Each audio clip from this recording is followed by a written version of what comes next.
Samarandasya Yanindina Salakaya Chaksimilitam Yena Tasmai Shri Gurave Namaha Shri Chaitanya Manabhistam Stapitam Yena Swayam Rupa Kadana Sapadantika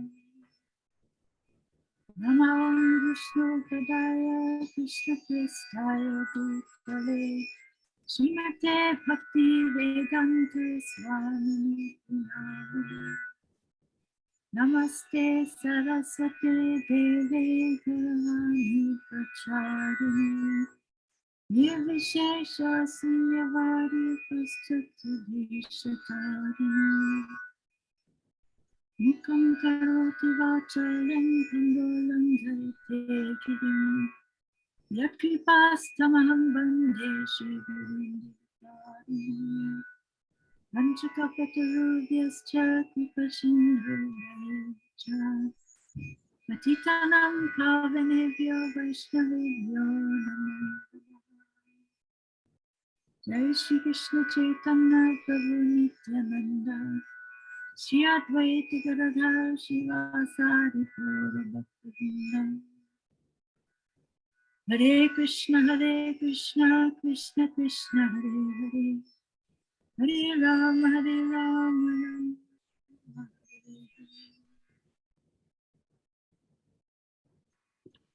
Welcome to all of you, and thank you so much, Manjalali, Shubhavilas Prabhu.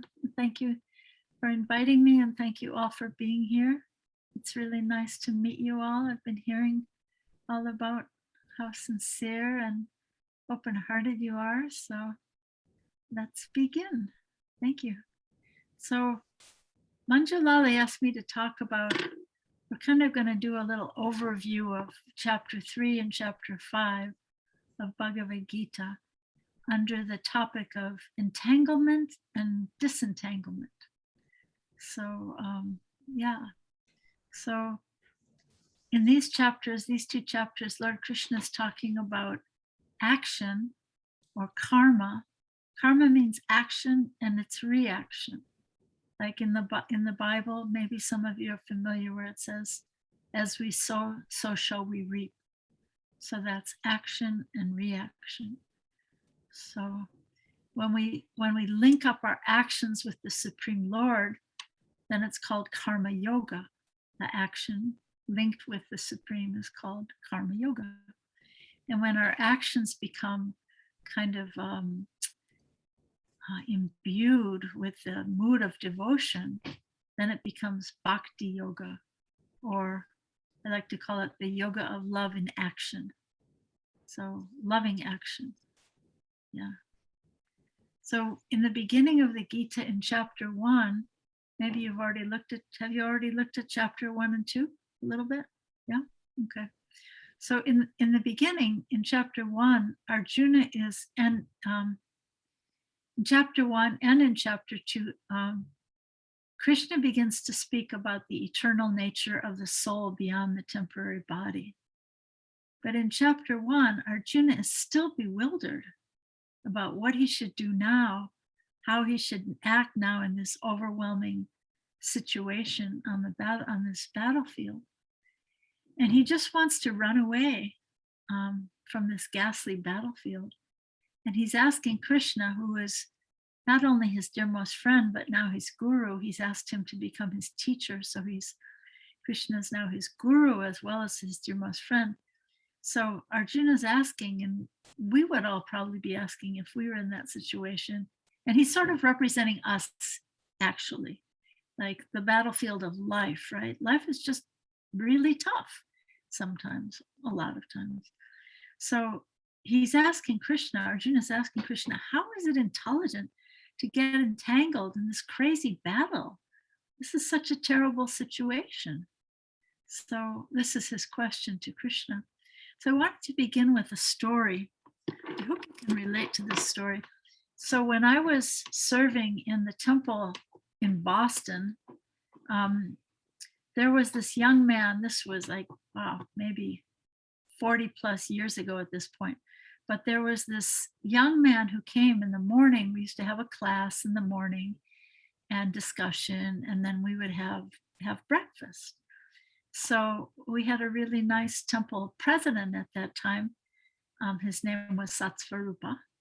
He's a writer. He also, if any of you might have seen this book, Srila Prabhupada Leelamrita, he's written a lot of books, but he wrote this beautiful multi-volume biography of our Guru Prabhupada.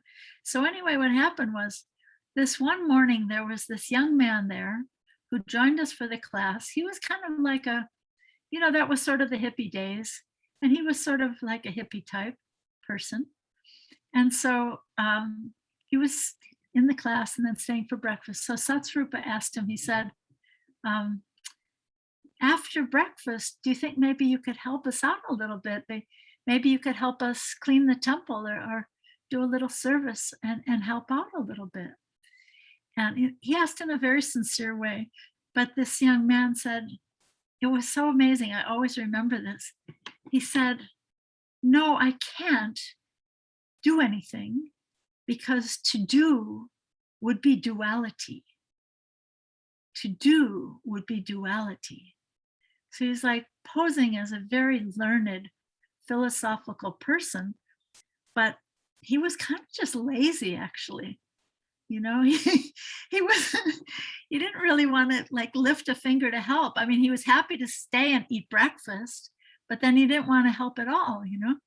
So this young man was bewildered. It always, when I look at these chapters of Bhagavad Gita, I think of that story, because this young man was bewildered, kind of not that Arjuna was a lazy guy, but this young man was kind of bewildered about action the way Arjuna is bewildered. If I act, if I work, I'll be entangled. I'll be compromised with some kind of material duality. So it's better just not to act at all. I'll just go away to the forest, or I'll become a beggar. So that's kind of what Arjuna was thinking. He was trying to get out of this crazy battle. So this young man was thinking, well, I'll just sit here. Maybe I'll meditate, or maybe I'll just do nothing. But in any case, I won't get entangled in this world of mundane activities. That's what he was kind of thinking.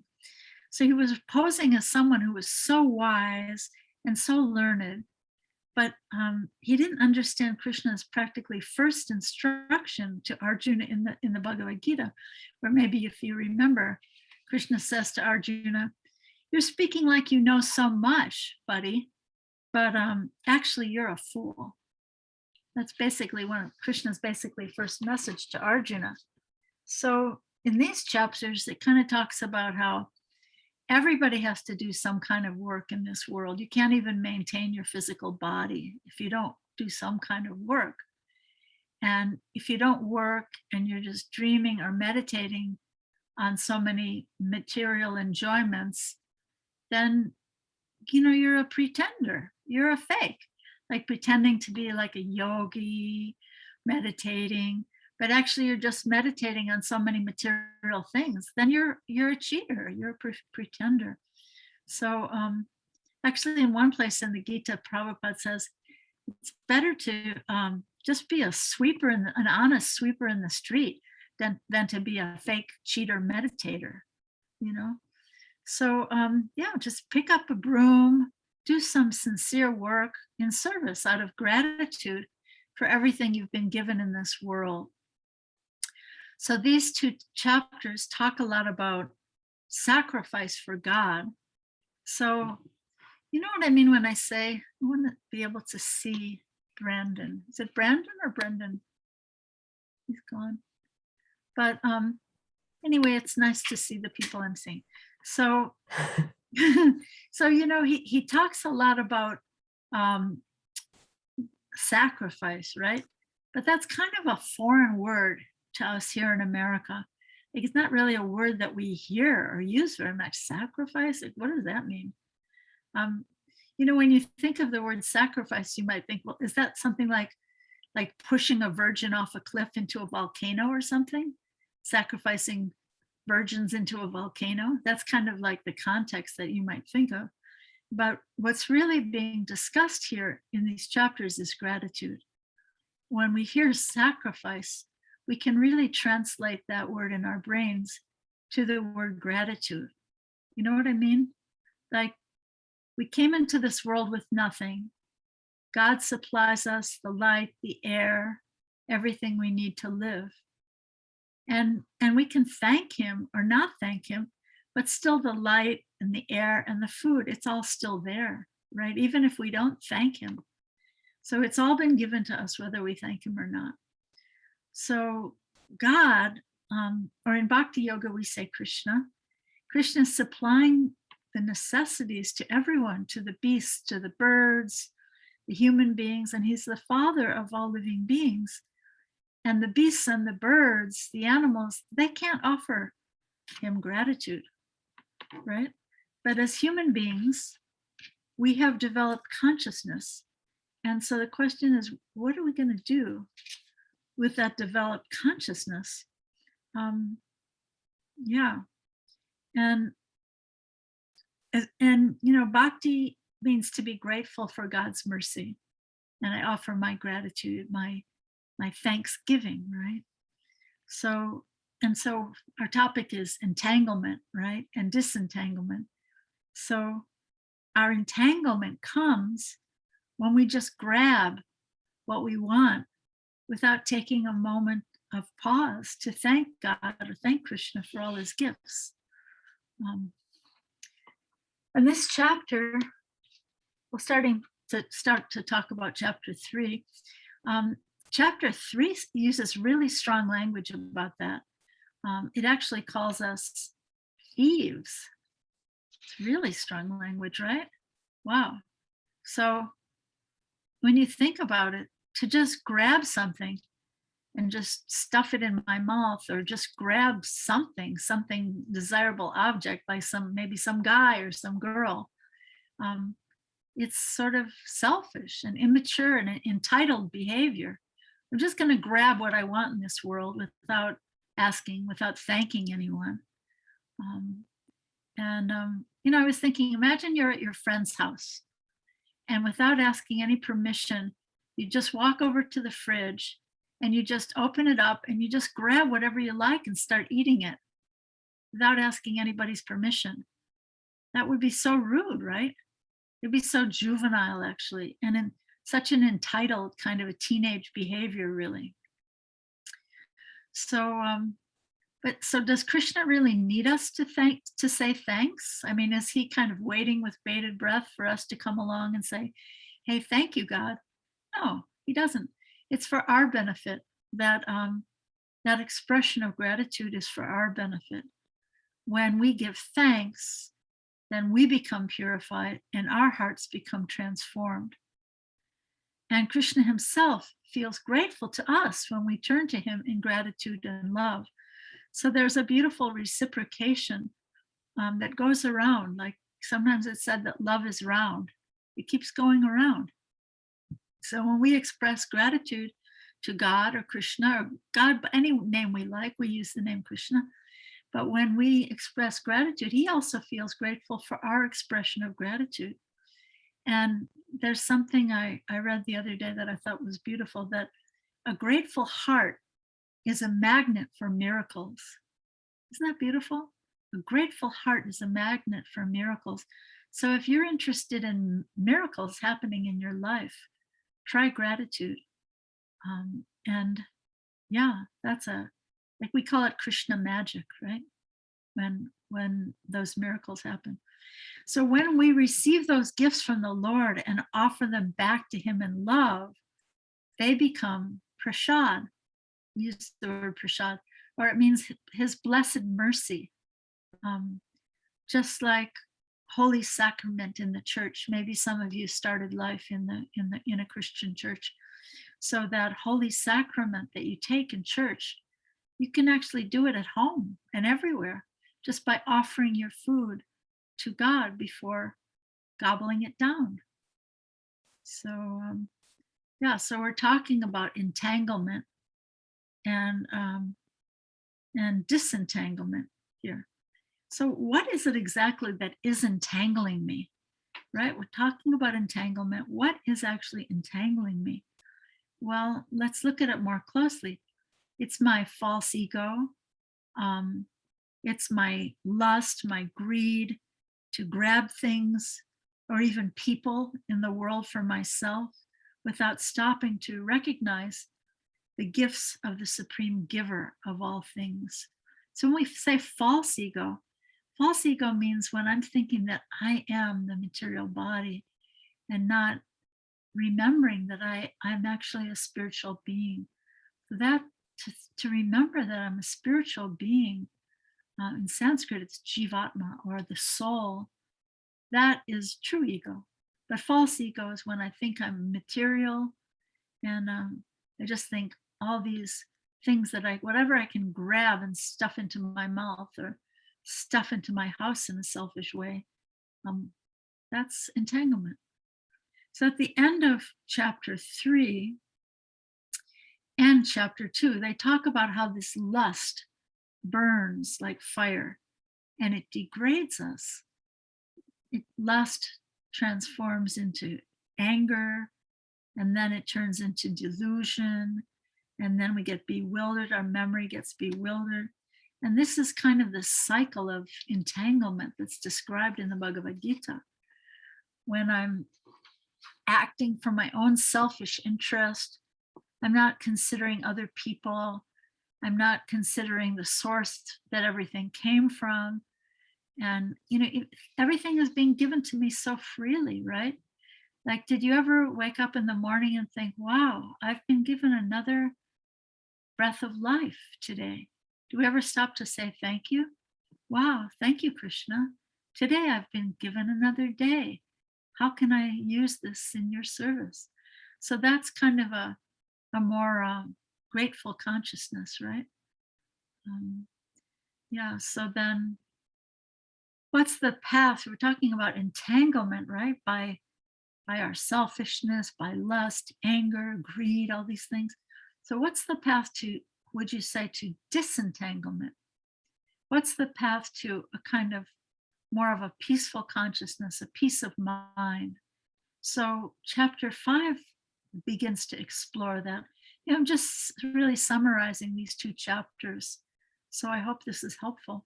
But there's a verse I like a lot in, oh, good. Jennifer's shaking her head. Yes, thank you, Jennifer.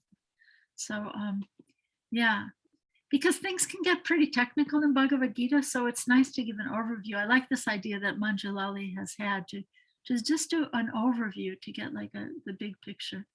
So there's a verse that I really like in chapter 5, verse number 7, that says, Krishna speaking, he says, one who works in devotion, who is a pure soul, and who controls his mind and senses, is dear to everyone, and everyone is dear to him. Though always working, such a man or woman is never entangled. So this is kind of the beginning of the path to that disentanglement, to work without attachment. In other words, I'm doing this, whatever I'm doing. I mean, every one of you is probably working at some job, or maybe you're in school, or maybe you're taking care of family or whatever, but everyone's doing something, right? And so to do that as an offering to the Supreme Lord, then it says we'll never be entangled. And then he goes on to say in another verse that when we work without attachment and offer the results of our work to the Supreme Lord, we'll never be entangled. Just like he gives an example of a lotus leaf and how a lotus leaf is never touched by the water. So I don't know if any of you have seen this. I don't know if you have lotuses. You probably have lotuses down in Tampa because it's pretty warm, right? But a lotus leaf is amazing because it's up above the water, and it has this waxy surface. So when water goes on it, the water would just beat up and just fall right off. So that's a nice example. It's compared to like entanglement, or what Krishna calls sinful reactions. Another word we're not so used to using so much, but attachment or entanglement or sinful reactions just roll right off a person who is in this kind of grateful consciousness. So this grateful consciousness is very celestial, very divine. And then here's another verse that I really love. This is from chapter 5. This is chapter 5, number 12. The steadily devoted soul attains unadulterated peace because he offers the result of all activities to me, Krishna says, to me. Whereas a person, on the other hand, a person who is not in union with the divine, who is greedy for the fruits of his actions, her actions, becomes entangled. So when we want to do things it's all about me and mine, then we become entangled. I got this job, I got this house, I got these kids, I got this whatever, and it's all about me and mine. But when we offer the things that we do, the things that we have in this world, when we offer them up as an offering to the Supreme Person, then we don't become entangled. So there's another really important verse in chapter 5 that I want to point out because it's one of the most important and most quoted verses in the whole Bhagavad Gita. Very famous verse. That's chapter 5, number 18. And it says that it talks about how a person with true knowledge sees all types of diverse life. A learned person, an ignorant person, a cow, a dog, an elephant, all different diverse kinds of living beings. A wise person sees them with an equal vision. So how is that possible? Because how are they equal? They're not equal at all, right? Where's the equality? So the answer is that it's actually an equality of the soul. It's not an equality of the body. That the same spirit essence is present in every living being, in the trees, the aquatics, the birds, the beasts, and the humans. So, I think about the US Declaration of Independence that says that all men are created equal. Well, we hear that and we think, well, where is the real equality actually? Because first of all, they're talking about only men who own property. They're not talking about women. They're not talking about Black people, only men who own property. And they're not talking about any other living being besides their little class of humans, right? So materially speaking, there actually is no equality. The only true equality is the spiritual equality that's mentioned in this verse of the Bhagavad Gita. The equality that the same sacred spirit essence that's illuminating my body and making my body active and moving is the same kind of spiritual essence that's in every living being, even if they look really different from me, even if they aren't a human, So, yeah, have you ever read about, like, sometimes they do experiments with plants? Like, have you ever heard about these experiments? Well, they'll play Mozart or something, or the Hare Krishna mantra even, to some plants, and the plant starts flourishing and growing really beautifully. And then they put on, heavy metal music and the plant starts to wither up and die. Yeah. So, yeah. So sound vibration is so important. And the soul is present even in a little plant, even if I just have an avocado seed and I just stick it in water and it starts to grow roots and then it starts to grow leaves. The soul is present there. It's amazing, right? So then without the presence of that shining soul in the body's dead. It's just like a lifeless shell or like a coat or like a dress, right? Like sometimes we hear someone passes away and we go, oh, my mother's gone or my father's gone. Well, everything you ever knew is still lying there on the bed, but she's gone. I know she's gone. Her presence is gone. The soul is gone, really. So then at the end of chapter 5, there's a super famous verse that Srila Prabhupada has termed the peace formula. So again, we're talking about entanglement and disentanglement. So to be unentangled would be to be really peaceful, right? So you could call it, Prabhupada calls it the peace formula. We could also call it the disentanglement formula. So what's the formula for being disentangled in this world? Krishna says that someone who understands in full realized consciousness I'll give you the 3 aspects of this formula. So the first aspect is to understand, this is the peace formula, remember, or we're calling it the disentanglement formula. There you are, Brendan. Now I see you. So, hi. Yeah.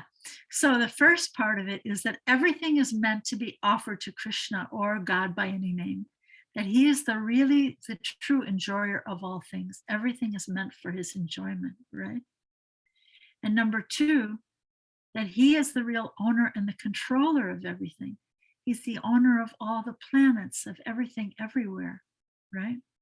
And then the third part is that the Supreme Lord Krishna is my well-wishing friend and the well-wishing friend of every living being always. So someone who realizes those 3 things, that this person who's my dearmost friend, who has my best wishes in his heart all the time, he's also the controller and the enjoyer of everything. Wow, I can feel so peaceful knowing that such a powerful person is so loving and kind and is actually my dearmost friend.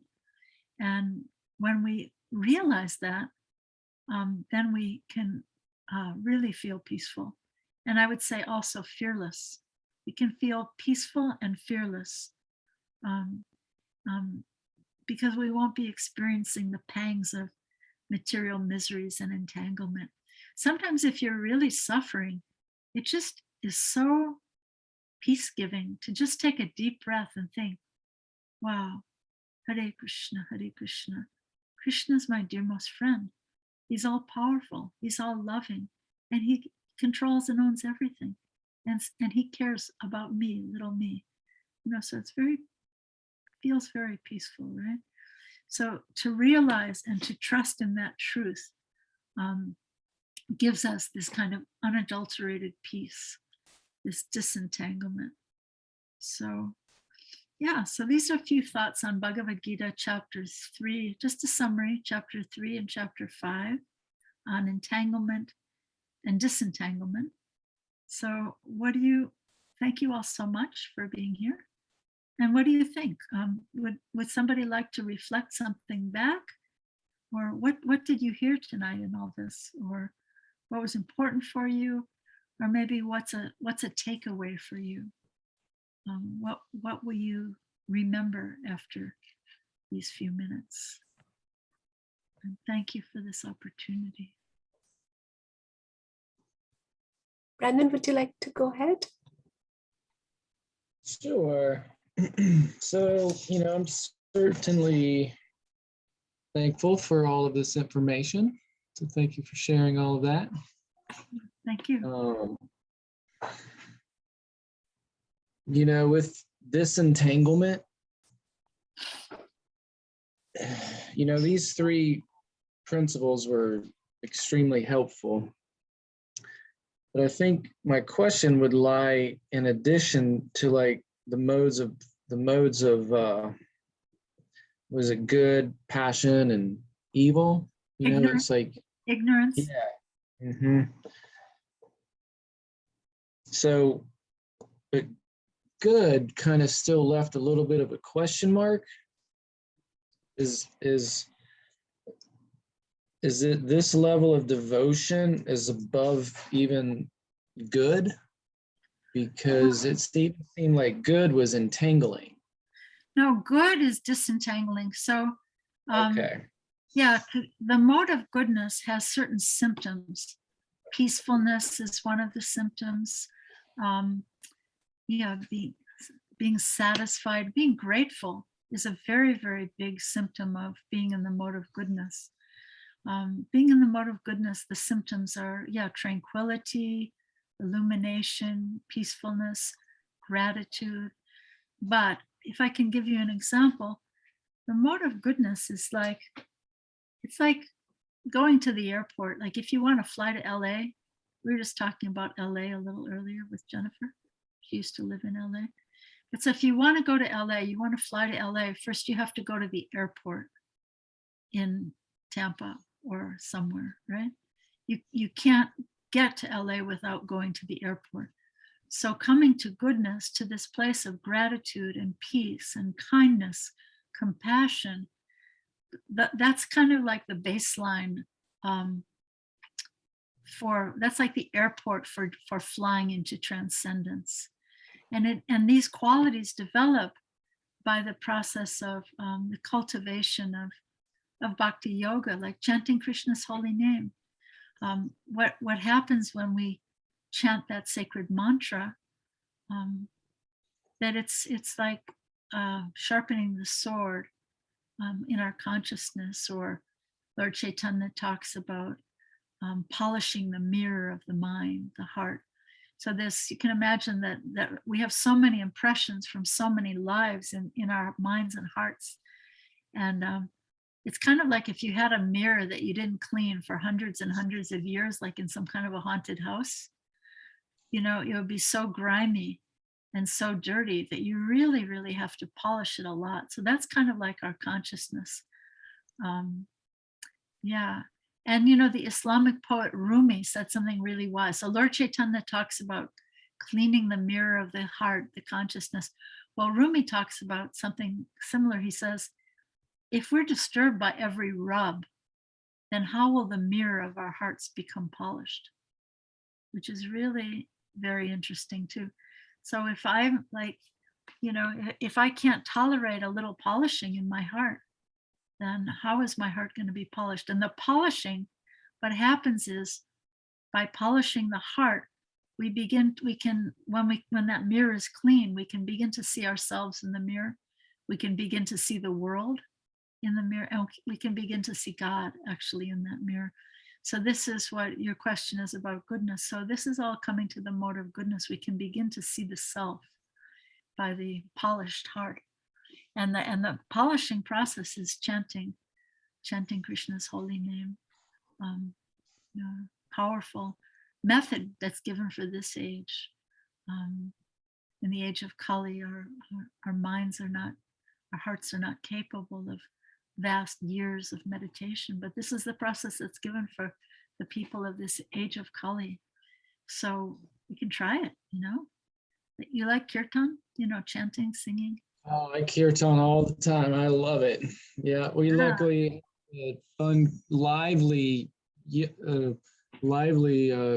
called the Kirtan Gang over here in St. Pete every Friday at this yoga studio collective. Wow. And they jam out. I mean, it's packed. There's probably 20, 30 people in there, which is all the little yoga studio can pack in there, you know, and we are chanting, getting rowdy. Some of them are rowdy. That's great. Well, you know, kirtan, it's super fun, but it's also actually transforming the heart. So we think this is just fun, but it's also, you know, like my son Gauravani, he's a kirtan guy. He sometimes he's done kirtans in recovery centers. Once he did one in a recovery center in Portland, Maine, and these guys, everybody was like stomping their feet. It's did you ever hear that album Johnny Cash at Folsom Prison? That's what it sounded like stomp, stomp, stomp. These are like people who had been, you know, like PTSD and all kinds of issues. And so kirtan's very transformative. But then there's also the other type of chanting, which is quiet individual chanting with beads, or you can do it even without beads, but the beads are an aid for the meditation. Because when we use beads, then you're engaging your hand, you're engaging your hearing, you're engaging the, you know, the sight, and especially if you're looking at a picture that you love of Krishna or some form of divinity. So the holy name carries us to the mode of goodness. And that's the jumping off point for transcendence, I would say. Is that helpful in answering your question?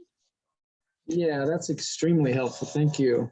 Because it's like, you know, once we adjust through the modes and we get to good, then it's like everything that you were talking about, like the rules of disentanglement, like really apply. You know, so if we're not doing for I am my stuff out of passion, you know, we're doing this like everything that comes to me in this mode, and then in through bhakti yoga is like we're offering it back to Krishna, like Exactly. you know, so it's yeah. And that's when it becomes that's when it goes beyond. That's when it flies up into transcendence. That's when it goes beyond just material goodness, because you can be in goodness and still be material. You can be a good person, a kind person, a compassionate person. But if I'm not dedicating the results of my work to the divine by any name, then it's still kind of in the material modes of nature. So the goodness is the highest, purest mode, but they're always kind of marbling around. Like sometimes I might wake up and have a really good intention, and I'm going to eat a healthy breakfast. I'm going to do everything really nice. I'm going to help an old lady across the street. And I'm going to be super compassionate. And but then later in the day, I might get really grouchy, and I might decide that, I'm going to be mean to somebody, or eat some garbage thing that I shouldn't be eating. So the modes are always mixing around, The mode of ignorance, the symptoms are laziness, hallucination, intoxication, can't get it together, drunkenness, stupor, Sometimes I feel like that, actually, even if I'm following the regulative principles. But then the mode of passion kicks in, and I get really passionate. I got to get to work, and I got to run around, and it's, all that kind of stuff. Like motive passion is kind of like, okay, you think of the stockbroker, he's checking the stocks every 5 minutes, and you got to drink his coffee and smoke the cigarette, and like be super passionate, right? And then mode of ignorance is just like that, can't get it together, that kind of stupor. And then the mode of goodness is illuminating, when we can step back and take a deep breath, and that goodness can flood the heart. That kindness, compassion, empathy can flood the heart. But then again, we still have to offer that to divinity, otherwise it can bind us. And sometimes, like Prabhupada talks about, how sometimes someone might be really a good person, but they might have to come back in many, many lives, just doing that humanitarian work that they're so attached to. Or sometimes an artist or a poet or a musician might take many, many births being attached to some kind of work. But the point is to get off this not so merry merry-go-round of birth and death, right? Yes, that's it. That's why I'm here. Good. Yeah, it hasn't been so merry, right? So we No, want to get it's not what the brochure totally said. Right. So that's discussed in Bhagavad Gita, that this karma, good karma or bad karma, is temporary. We can begin to work in akarma, which means free, karma free. Do you ever see that cookbook the devotees have called Karma Free Vegetarian Cookbook? I think so, yeah. Yeah, it's a really nice little cookbook. And the point is, you can cook nice vegetarian food, gobble it down, it's still material. Pigeons are also vegetarians. But when you offer it, cook something nice with really nice pure ingredients, and then offer it, to whatever your favorite form of divinity is, then it becomes prasad, then it becomes blessed, and it's liberating. And you can, like, if you go to work, like I was just talking to somebody this morning, somebody made him a whole batch of cookies, and they were offered to Krishna. And he passes them out to all his friends at school, and he's like the most popular guy. And these people, their hearts are getting purified by taking prasadam, which is like holy sacrament. So that's great. That's beautiful. Yeah. Anybody else have any thoughts or feedback or takeaways or anything else? Thank you, Brendan. Edna, would you Yeah. like to speak something?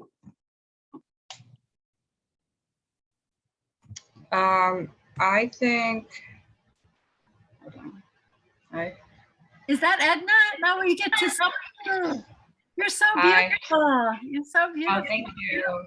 I'm glad we I got just get so nervous talking every time like I'm on camera. No, you're super beautiful. I'm so glad we got to see you. I didn't know what you looked like, and now I know how beautiful you are. So thank you. Thank you. I think today, tonight, for me, it was remembering that God is friend. Because I just always feel like I'm like by myself, or everyone is just out to get me, I guess. But when I do remember, I mean, it goes well. For me, I think I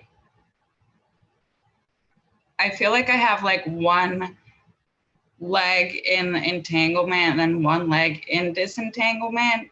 And I know I'm not doing as much work as I need to be, but there's just, I don't know, there's something holding me back that like my brain is there. It's just like my body is stuck in the mud or stuck in cement, like it's not moving.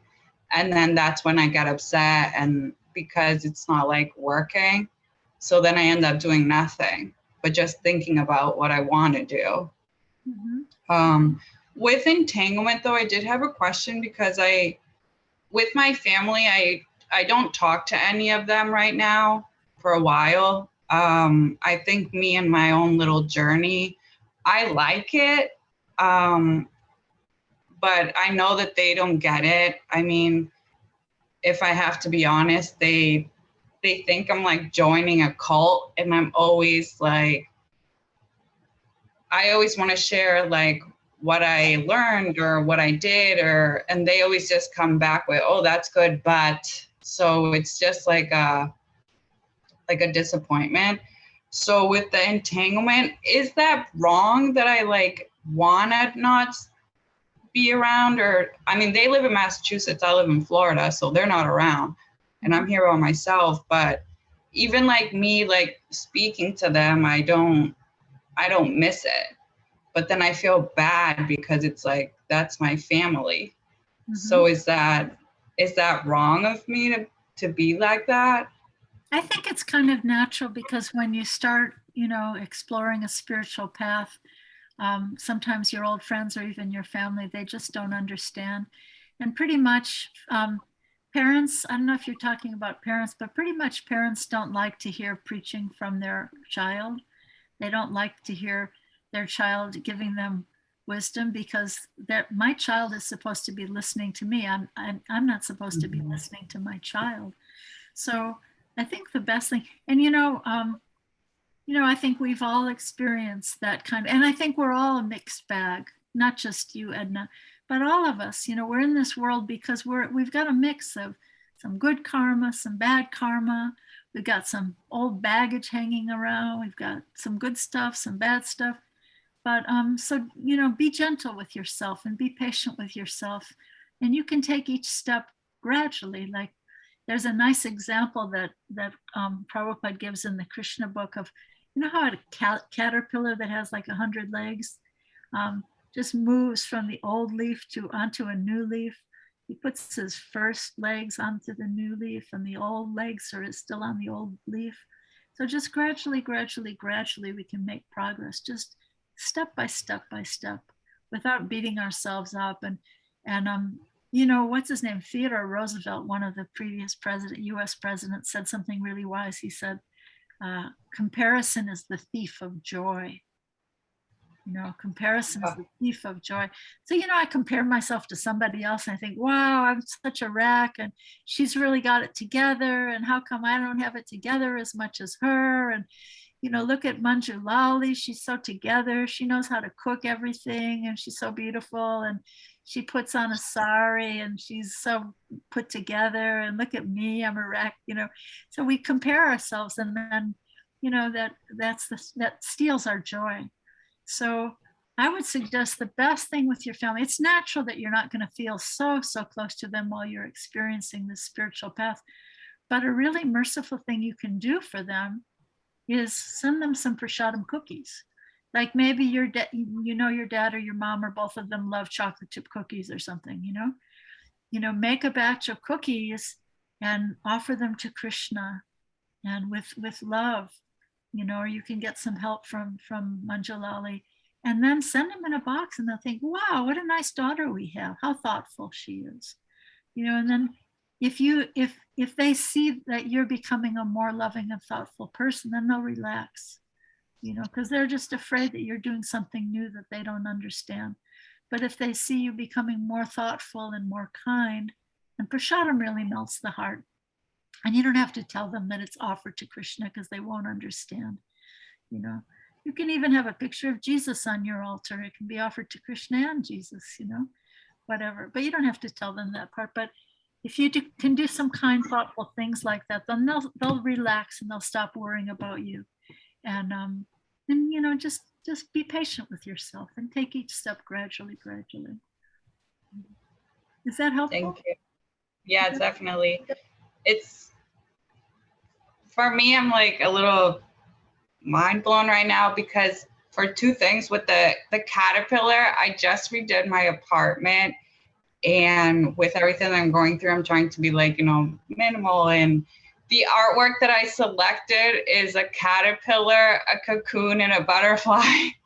Wow. And then when you said about comparing yourself to people, and you brought up Manjulali, we had this conversation where I was like, she's such a nice person. We can't be friends. Like, I'm not like that. And she was like, no, it's fine. Like, you're okay. Like, so it's just wild that you just said all that. But thank you. I do appreciate you. Yeah. And that's a symptom of someone who is a kind and loving friend, and, you just want to hang out with people like that who are kind, loving, compassionate. I have friends. Oh, hello, cat. What's the cat's name? Sorry. Julio. Hey, Julio. Hang with friends like that who open your heart, who are compassionate and loving. And there's a saying in the Srimad Bhagavatam that says, it's a little cryptic, but it's association is like a crystal stone. So in other words, whatever you put in front of us, we start reflecting that back. So when you hang out with people like Manjulali, you start becoming like Manjulali yourself. You become shining and beautiful, and you learn how to cook from her, right, Jennifer? Jennifer's getting cooking lessons from Manjulali. You learn how to cook like her.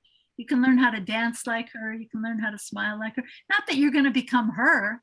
You're going to become the best version of your own self, right?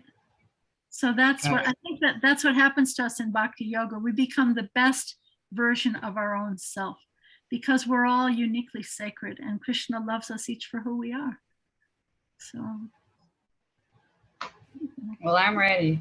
I'm so blown away that you have a caterpillar and a butterfly. That's all about transformation. Beautiful. That's very profound. Really Thank profound. you. Thank you. What do you think, Jennifer? Any thoughts and questions or feedback or takeaways? You're muted. Can you hear me? Now No? we can. Now we can. Yes. Oh, okay. I'm not, yeah. It's thank you so much for presenting. There's so much information, so I feel like I'm kind of marinating in it. Yes, a good cooking metaphor. Yeah, and then sifting to try to see what I'll do a cooking. I'm a foodie, so I'll just give a I remember when I was in massage school, they talked about like if you worry about getting every piece of information, like you can just get into this sort of digestive congestion because it's just like, you're trying to get everything at once. And I remember a massage teacher was saying when you take spaghetti and you throw it on the, if you test spaghetti to see if it's cooked right, you're looking for when you throw it against the wall, what sticks. And if it sticks, and like al dente, right? Yeah. And so I'm trying to kind of like, I'm letting it marinate. And then I'm thinking like, okay, like I can't grab everything, but like what sticks? And so one thing that stuck was, that you were talking about different kinds of beings and they could be non-human beings, but any living thing. But like what everyone has in common is the spiritual essence, and like that I know that intellectually, and I feel that often. But here's my but. When you think of like the polarization, what's going on in the world right now politically with COVID, and this idea of freedom and where does responsibility go with the free? I mean, there's just I won't go into a big discussion about it, but like there's just, there's a lot, and you have to kind of think about, what do I need to do for me? Who am I in contact with? you know, Right. in terms of their health, their age, you know, Mhm. that kind of stuff. And, you know, so you have to think about yourself a bit. And then you also have to think of your immediate, like your Yeah. small social circle and Very who you wise. are in contact with. And then you have to think about, you know, in Florida here, like New York's probably different, but like in Florida, it's pretty open in terms of you can go, you know, of not wearing masks, you know, like it's kind of like, um, you know, there's a lot of freedom of what you can do, and there's less consensus, I think, compared to like even when I talk to my friends in LA. But you know, I guess what I'm trying to say is like with so much polarization, it makes applying that beautiful concept more challenging. Yes, It's kind very of like wise. Very it's wise. it's kind of like it's I hate to use the word test, but it makes you sort of, you know, it's a challenge where you have to really, like, it's easier to think like, you know, like if we're all in kirtan together and we're all loving and doing the bhakti, right? That's a wonderful thing. But when you're in, you know, a space with people with more polarization and more like I'm right, you're right, or you know, or where does freedom and responsibility and figuring out your impact on, you know, yourself, your small circle, and then how that ripples out.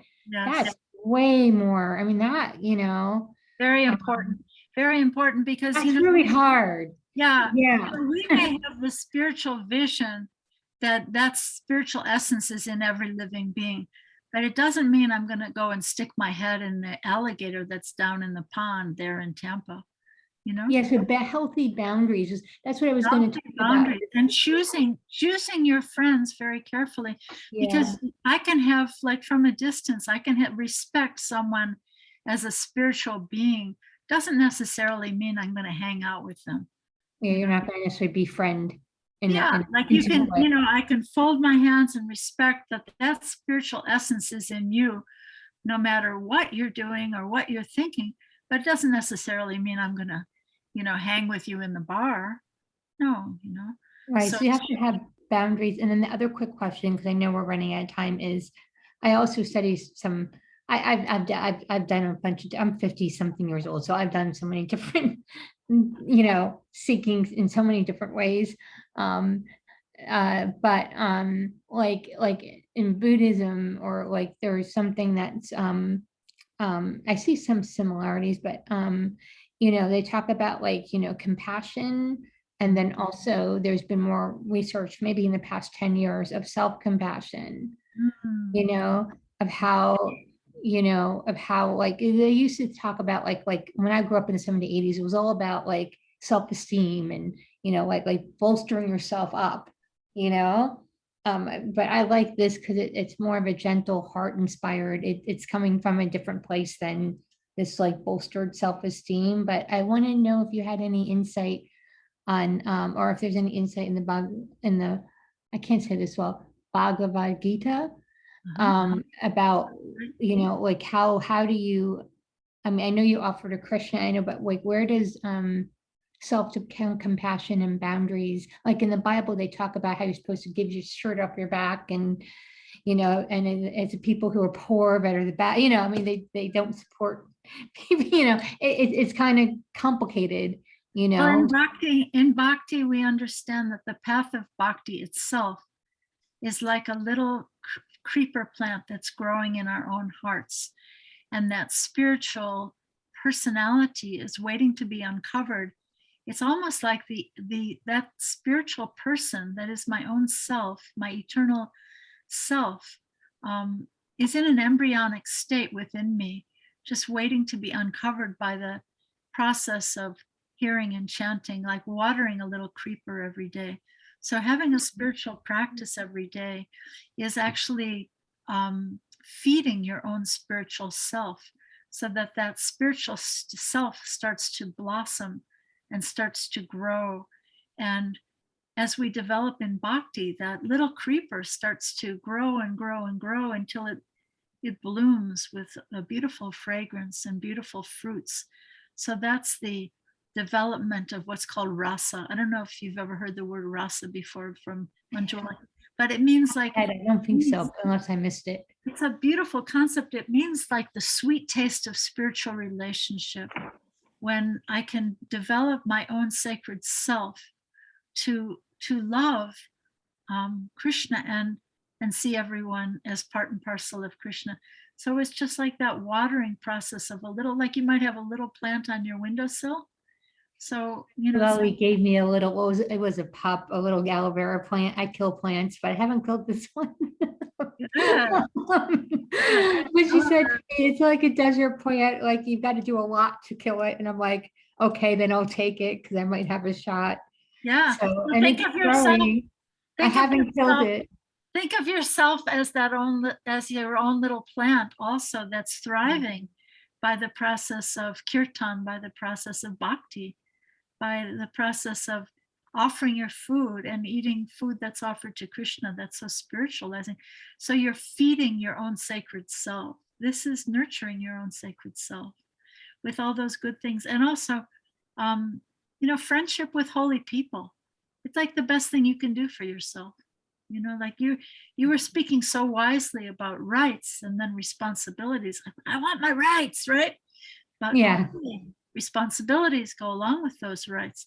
So if you can be feeding and nurturing your own sacred self to be growing into a beautiful, luxuriant bhakti plant that grows beautiful, fragrant flowers and yummy, delicious fruits, that's like really nurturing your own sacred self. And that comes by, there's 5 things. Sadhu Sangha, which means hanging out with holy people. Nama Kirtan, chanting the holy name. Reading the wisdom books of bhakti like we did tonight. Bhagavad Gita, Srimad Bhagavatam. Making your house a holy place.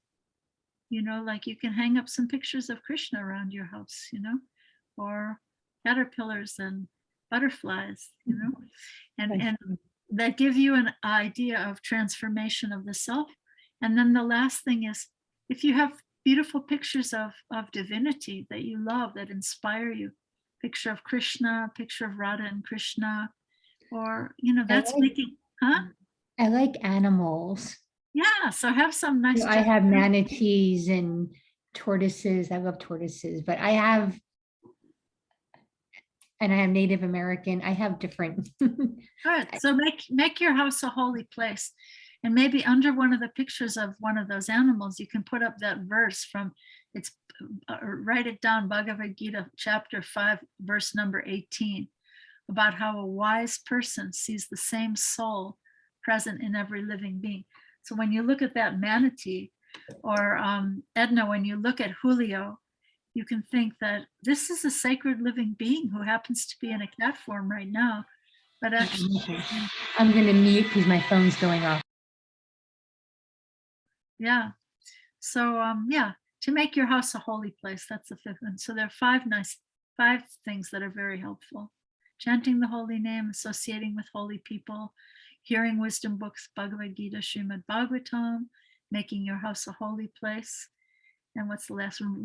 Reverence to the form of God. Some beautiful picture of Krishna, Radha and Krishna, whoever you love, you know. So those things are very powerful. I apologize. I accidentally left my cell phone on. That's all right. No problem. I apologize. At least it was towards the end, right? It's so nice to meet all of you. Anybody else have any thoughts or questions? Or Manjulali, you're smiling, but do you have any thoughts or to share? Or?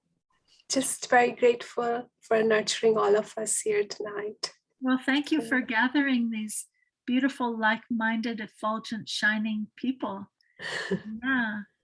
They're all very, very amazing Yeah. individuals. And we all become amazing by hanging out with amazing people. So keep hanging together and be patient with yourself and keep polishing your hearts and shining more and more, and everyone will be blessed. They have this saying that the rising tide lifts all ships. So when you lift your consciousness, it lifts those people who are around you as well. It lifts the whole atmosphere. So thank you all so much. Thank you so much for taking out time for all of us from your busy schedule. Thank you very much.